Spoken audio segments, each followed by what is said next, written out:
Good morning, everybody. As usual, thanks for joining us for today's webinar. Today's session is all about serial port operation, specifically RS232 operation using the logic blocks within Seascape. Pretty straightforward. We'll go through serial ports and our MJ ports and a bit about RS232 and finish up with a demo using a barcode reader. Pretty straightforward, as I said. Any questions, please ask them throughout the 20 minutes or thereabouts of the presentation, and we'll endeavor to answer all of those at the end. So let's begin. Hi, in today's tutorial we're going to be talking about serial port operation in Horner OCS all-in-one controllers. This is our agenda for today's tutorial. We want to cover what we mean by serial ports. We're going to talk about the different serial standards and how serial communications work. We're going to talk about ASCII communications and talk about practical applications for ASCII. We'll finish as per usual with a live Q&A.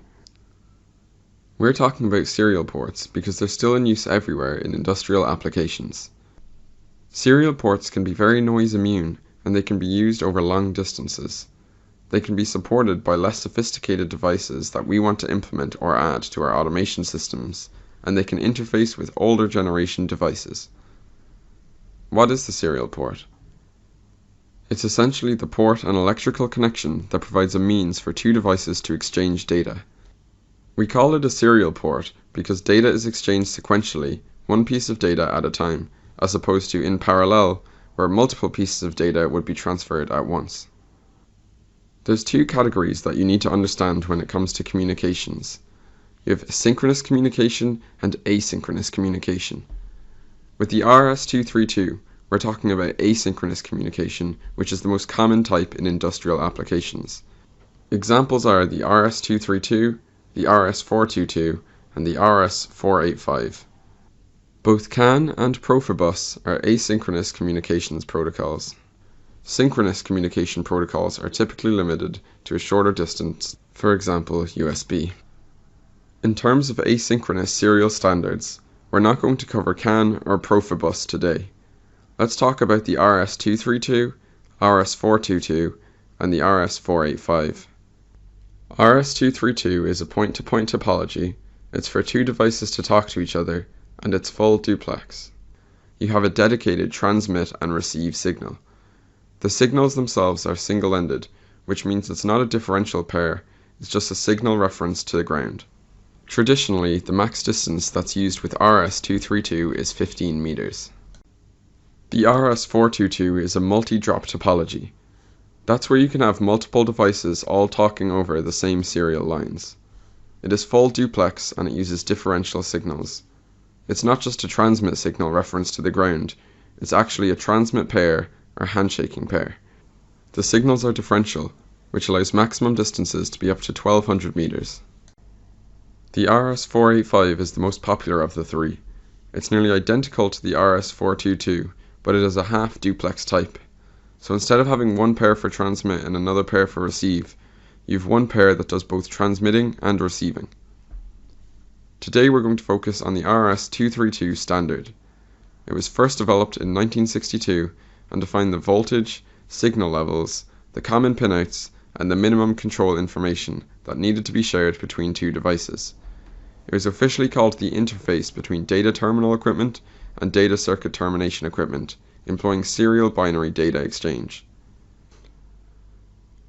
DTE, data terminal equipment devices, and DCE, data circuit termination equipment, also known as data communications equipment or data carrier equipment devices, are two important terms that you should know. Again, the RS232 is a point-to-point communications between two devices, one being a DTE and the other being a DCE. The DTE is usually the master, and the DCE is usually the slave in the master-slave protocol. The RS232 pinout is defined from the perspective of the DTE device. Next, let's talk about the RS232 pinout. This is the original pinout that came out. I'm not going to go through a detailed description of all 24 signals. Instead, there's this pinout with 9 pins, primarily a mixture of transmit signals, received signals, handshaking signals, modem-related signals, etc. We're going to talk about even simpler type pinouts here, and those are the receive and transmit signals, the ground reference, and the handshaking signals, which are request to send and clear to send. In many applications, you only really need 3 pins: transmit, receive, and the ground reference. Now, there can be a lot of confusion around RS232. For many years, it was fairly simple. You had a 25-pin pinout and you had a 9-pin pinout. However, the D subs that were traditionally used are too large in today's miniaturized world. Many companies, including Horner, have sought ways of shrinking those connectors down so that serial port connections can be supported.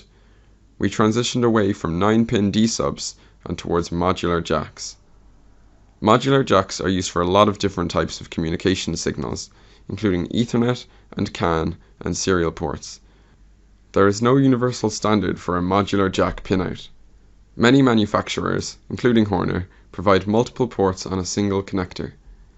So what I'm showing you there on the screen is our MJ1 and J2 pinouts, which are all housed on a single connector and all of our lower end products up through our 4-inch products. And effectively, that gives you both an RS232 and an RS485 port on the same connector.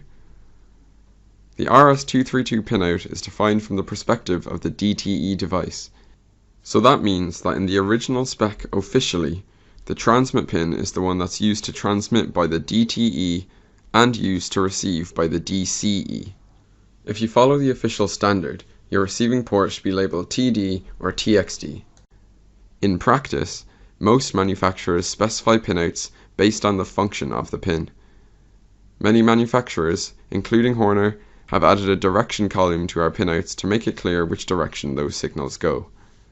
Now, let's talk about types of RS232 handshake.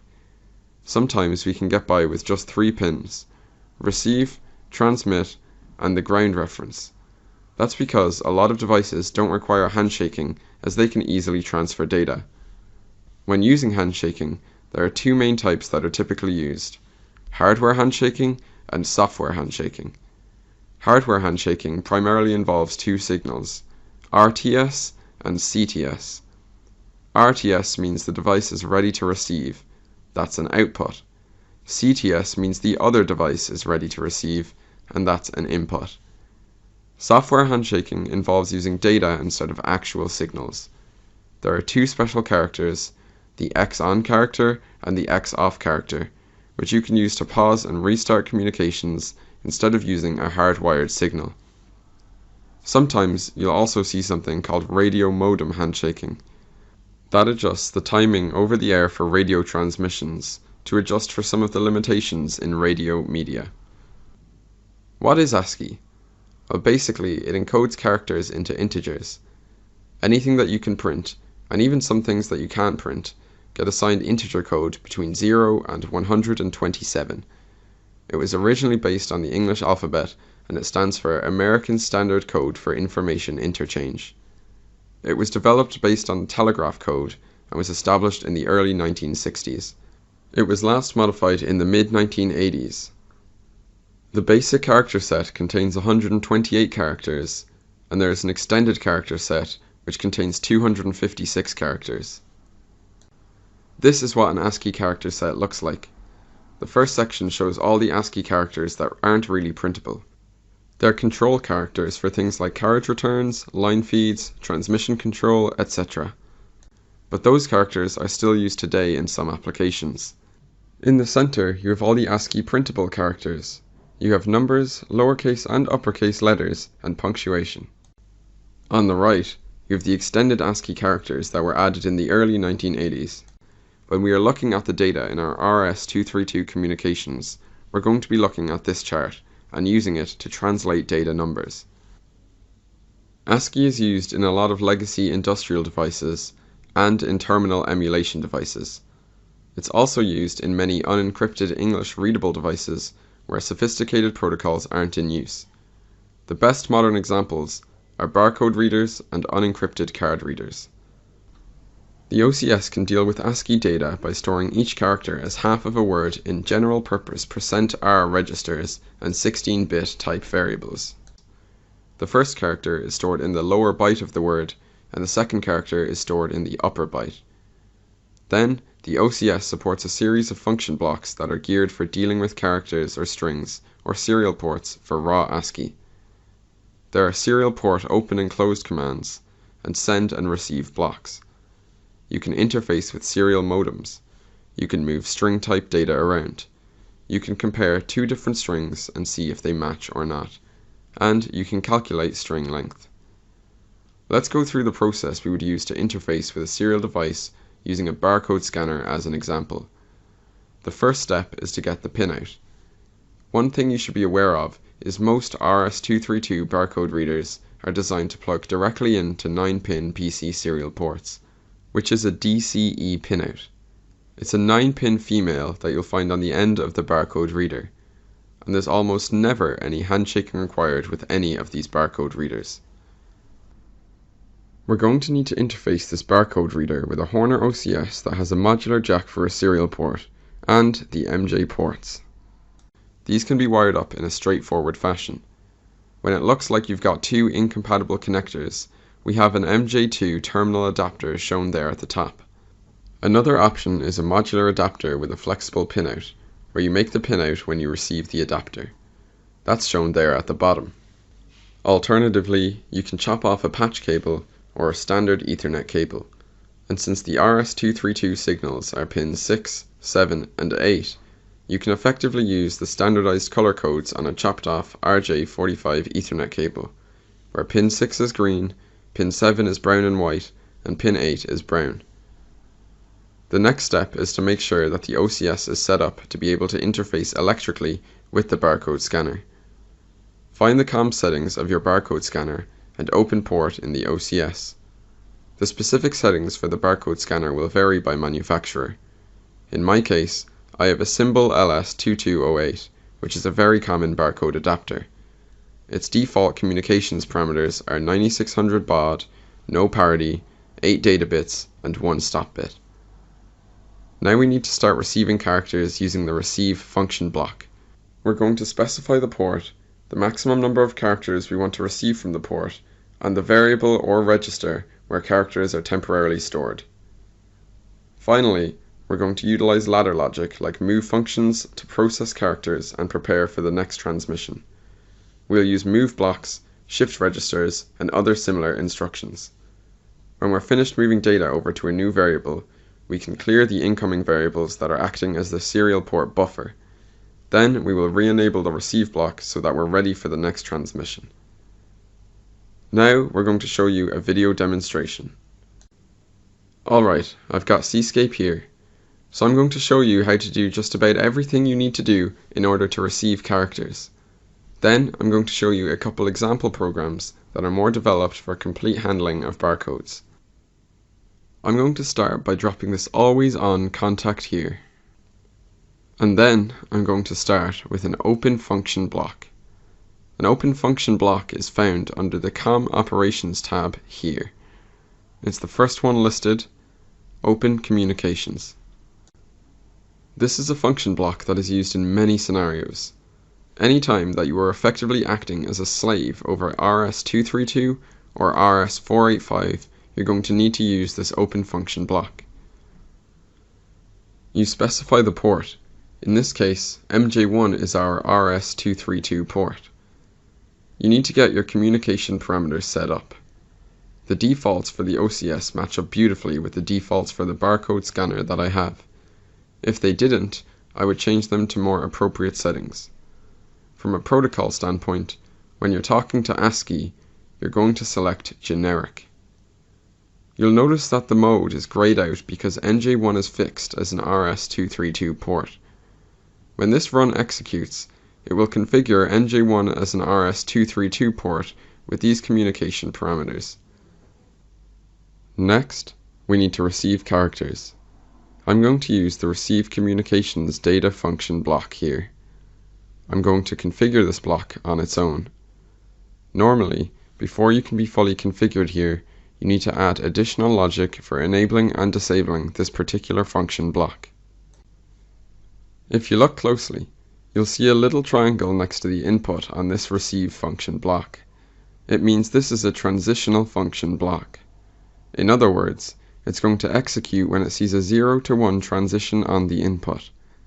Once it's done executing, it's not going to execute again until the input goes away and comes back again. Next, we're going to configure the receive block. We will configure what port we want to receive characters on and how many characters or bytes we're going to be receiving maximum. This can be a variable or a fixed amount. I'm just going to say 20. Here, it's also going to ask for either a variable or a register address where those characters are going to be located once they come in. I'm just going to say register 101 here. Keep in mind this example is utilizing the traditional register-based advanced ladder. Same exact approach if you're talking about variable-based ladder, IEC, etc. Then you have another address that you need to assign, which is effectively a variable which will count up as characters come in. So if you're always expecting a barcode that's exactly 12 characters long, you're going to see register 12 in this case. If you have a variable length barcode, then you can monitor how long the barcode is as it comes in, which you can see here. So that's a pretty useful variable or register in this case. The next step is to configure a contact that I can turn on and off to enable and disable the receiving of characters from my barcode reader. That's all I have to do to receive characters into register 101. Now, keep in mind the characters are coming into register 101. In this case, I want to utilize a move block to move the data I've received into another variable, where I can store it away or process it so that I can clear the register and then re-enable the function blocks so that I'm ready for the next barcode to be scanned. This is all that's involved in the basics of enabling your serial port and enabling ASCII communications and receiving characters from something like a barcode reader. Okay, I'm going to show you a couple of fully developed examples. This is an example that we've recently adapted for the XL4. It was originally written for one of our first generation OCS products. Let me quickly run you through the program. Just like in my from scratch type example, I've got an open function block here. In this case, this was written to only open the port when you press a certain function key. The first and second generation OCSs only had a single serial port, so you'd want to manage the serial port by opening it and closing it. In modern day, you're going to have dedicated serial ports for dedicated functions, so this could just as easily be an always-on contact. You're going to open your port. Optionally, if you're doing something else with it as well, you might want to have a closed block implemented in your logic. Scrolling down here, there's my receive block, configured similarly to what I configured from scratch on the last demo. But I have a contact here that I can turn on and off to enable and disable receiving as barcodes come in. This example is called Barcode Time because it deals with scanning in barcodes that are of a variable length. In this case, it's looking for a burst of activity in the count register coming in. And then when it sees that the count register has stopped changing, it starts a timer that times up to 1/4 of a second. When that timer expires, it stops receiving the barcode. Then, the characters are copied into another register or variable, the initial register is cleared, and the function block is reset so that the next barcode can be scanned. If we look at the screens that are created here, we have a port ready light that's on as long as the port is open. We use this to set the maximum number of characters. I've made that a variable instead of a fixed setting here. And this is where the data shows up after it's been moved to a storage register. Let's take a look at this live. Okay, here's my XL4 showing that screen that I just demonstrated. Okay, the port is ready. As you can see, the light is green. My logic uses the function key to close and open the port. When I close the port, you can see that it's not ready, but as long as it's open, it's ready to go. I've set a maximum length of 20 characters, and this is the last barcode that I scanned. Let's scan some new ones. I've got a barcode reader here. Let me scan in. There we go, made in China. I'm going to scan in the part number, and you can see that it's showing up no problem. It's pretty simple to take barcode data and integrate it into your application. There are many different applications for barcodes with the OCS. As an example, you might be using the OCS as a production monitor for OEE type purposes, and you have reason codes that users may want to enter from the screen. Some applications use a barcode reader to scan barcodes for a particular reason code for that machine monitor. So that's an example of a way to use a barcode scanner with an OCS controller. You need to make sure that you get a barcode scanner that has an RS232 port, which are quite common. Thank you for watching today's tutorial. Our Q&A session will begin shortly.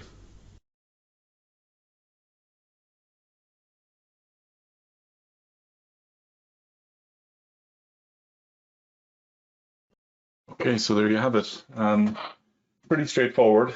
Just using the logic blocks to open the RS232 MJ1 port to enable some string data to be received through a barcode reader. Do we have any questions today? Let me just have a quick look. Can the serial port be controlled by registers / variables? Yes, it can. So instead of assigning the baud rate and parity and all of that, you can assign a register. It takes up to, or it does take 8 registers, and the values can be modified directly within the registers to select the port, the baud rate, the handshaking, etc., etc. What is the maximum number of characters that can be received? Each time the block is energized, the maximum number of characters is 255. 255 each time it's energized. Now don't forget that 255 characters will take up to 128 registers, or if you're working in variable based or IEC, you just need to create a string type variable with that length 128 or 255 rather. Some controllers have an MJ3 port. Does this also support RS232? Yes, it does. The MJ3 port is available on the larger units, the EXL6 and the XL7, the XL10, XL Plus, etc. That has an MJ3 port. Now, on that, the MJ3 port is similar to the MJ2 port on an XLE, XLT, in that it can be configured as RS232 or RS485. Okay, it's not 2 ports on a single jack. It's selectable on MJ3 on the larger controllers and MJ2 on the lower ends. Okay, 1 second there now. We have another question coming in.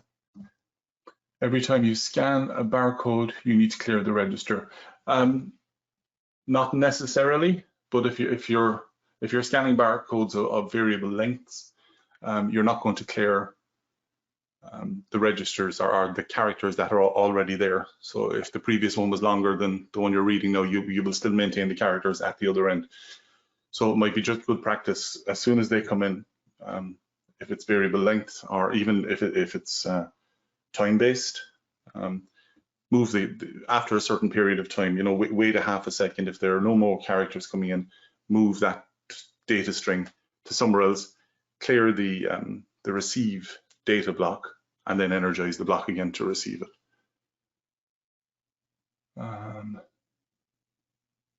I think that's all the questions we have today, as far as I can see. Now, the 2 example files that we mentioned here during the video, not the simple one towards the end, but the 2 example ones. Some of you may already know that when you install Seascape, there's a folder installed called examples, which contains a myriad of various demos and small program examples for various functions. The barcode length and barcode time are in there. No, they're probably based on classic controllers, but the logic will work in the same fashion, just change the controller type to suit. We'll also post these up on the website. We're going to post them up in the support area. So in support, let me just see if I can share my screen with you for 1 second now, sorry.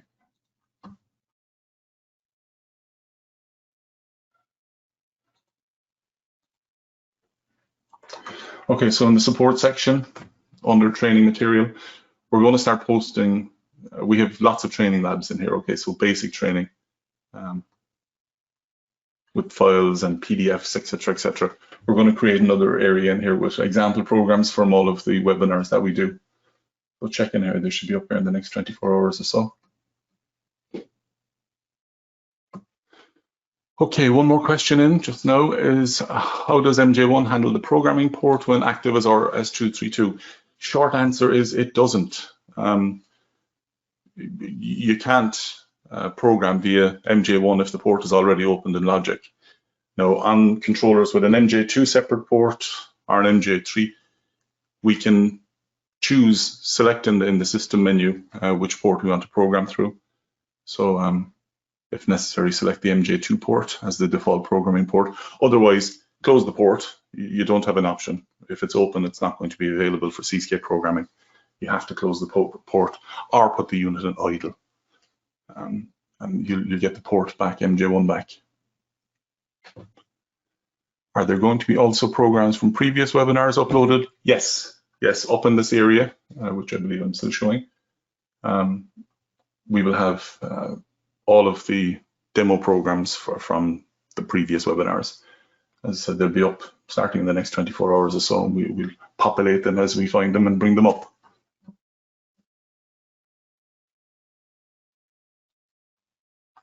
Okay, I think that's about it, everyone. Again, thanks for attending today. We will be developing this a little bit further on Thursday. We have webinar on Thursday is connecting an OCS to a variable frequency driver and inverter. That will be using the Modbus downloadable protocol. Again, pretty straightforward. We're developing these as we go along, you know, at a reasonable pace, we hope. That suits everyone. So we'd appreciate you attending on Thursday, and check on the website for upcoming webinars. We'll be updating that again today. So we hope to talk to you again on Thursday. Thanks, everyone.